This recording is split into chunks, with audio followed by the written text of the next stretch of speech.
Spoilers for the ending of Oshinoko, of course, so if you care about not being spoiled, bookmark this for later. If not, enjoy the rest of the video. Peace. You ever just watch anime after a long time of not watching anime? Get hooked onto it to a point where you end up picking up the manga? This is what happened to me when I was reading this shit, man. Before I start talking about the topic at hand, I do want to preface why I want to talk about this title in particular. I stopped watching anime by the time I was like in my third year of high school.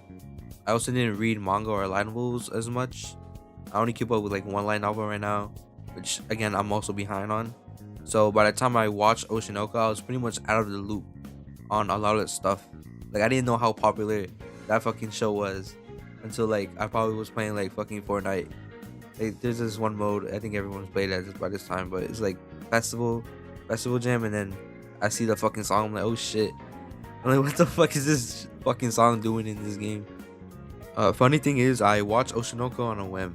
Like it kept appearing on my front page of my fucking Hulu, and I only like use Hulu to watch like fucking Yu-Gi-Oh.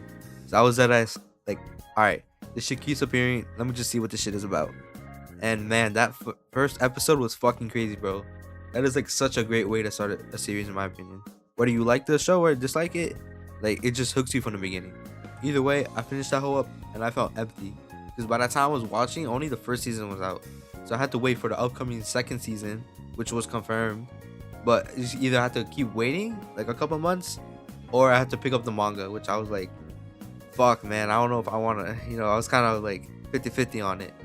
I try to wait, but as a college student, you learn time is money, bro. And I'd rather catch up than randomly get evaporated due to my homeboy line of my soul, bro. So after some time, I caught up with that whole as well. And by the time I did, like the latest chapter was maybe around like the middle or like probably the start, like that last final arc. It was starting to get a bit overwhelming, especially like the relationship between Aqua and Ruby. Like that thing didn't fucking happen yet, and y'all know what I'm talking about. So like every week a chapter would release, and there was like mini breaks if I remember correctly. I forgot how they structured it, but there was like breaks in between. I think maybe like 4 or 5 chapters if I remember correctly. But after that fucking thing happened, bro, I fell to my knees, man. That shit turned everybody off except for them types of people. They know who they are, bro. I think the reason I got really mad was that this series in particular got me back into anime for a bit. Because after watching this show, I got back into watching Mushoku Tensei and Chainsaw Man before I stopped watching anime again. I'll come back eventually. And the fact that I thought this was gonna be something special, like a masterclass fucking manga, like a night at Stamford Bridge, bro. This shit just self-destructs. Like, what are we fucking doing?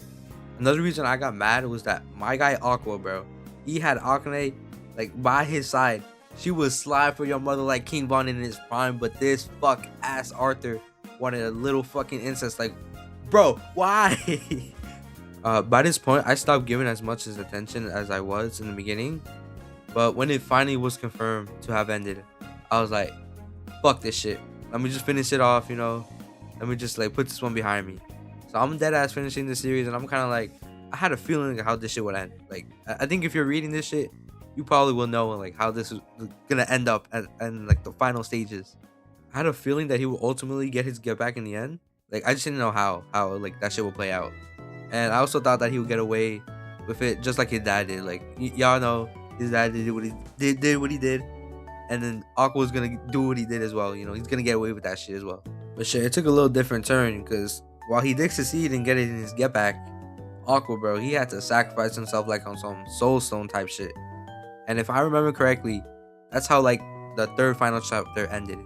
Like I think the chapter after that and the final was like just confirming like, yeah, this motherfucker gone and he ain't coming back.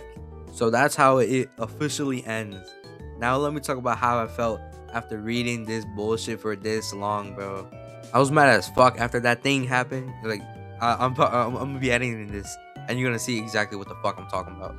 And even now, I'm even more mad that I finished it because he ain't get no victory lap after his get back. Like, what the fuck, bro?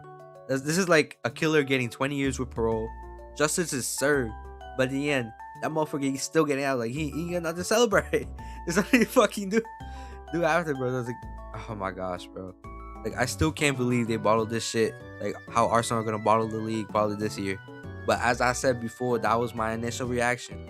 After some time to think, aka like a half a year, I do have like a different opinion than what I initially had.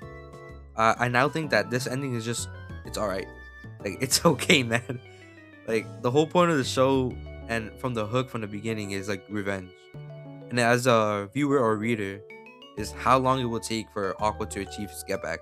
Now he did achieve his goal at the end of the day, and for me, that's enough. Like that's all that's needed, because street justice was served. Of course, I wanted Aqua to live, the siblings to stay as fucking siblings, and Akane to also be with Aqua. Like, yeah, fuck y'all Kana fans. Like, this time the blue hair bitch wins, alright. But like at the end of the day, like a goal was set and it was achieved. So like I don't know. Like, would y'all be happy if Aqua got clapped like twice? Like, I don't think. I think everybody will fucking rebel on the fucking Arthur. I know it's the same Arthur as Kagi or something. So like, yeah, it is what it is, man. Overall, as a whole, like it's again like it's alright. Let me know what y'all think of this ending. This is like my first time doing like an anime like manga type video. I plan on doing a bit more topics I have in mind. I think there's like one line novel I read. It's like a fucking car crash. Like probably even worse than like a lot of people have read. Like I'll probably do it like maybe later down the road, like on the road and shit. Drop a like, a sub, you know, it helps. And yeah, till next time.